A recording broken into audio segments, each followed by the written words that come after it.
বিখ্যাত সেই আধুনিক গান সবনা সাজান গীতিকার সাথী আব্বাস ধন্যবাদ প্রস্তাব বলা হয়।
দেবস্মিতা এবং পৃথাকে অনেক অনেক ধন্যবাদ। তোমার সামনে আসবে।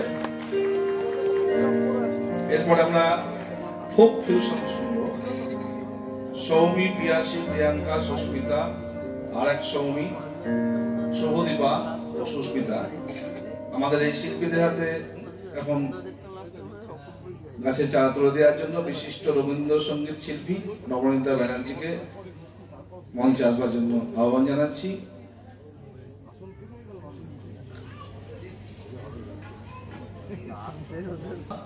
যা মানুষের মনকে ছুঁয়ে যায় বলছেন কাজী নজরুল ইসলাম। শিল্পীদের হাতে গাছের চারা তুলে দিচ্ছেন নবনীতা ব্যানার্জি, বিশিষ্ট রবীন্দ্রসঙ্গীত শিল্পী, দেবস্মিতাকে এবং পৃথাকে।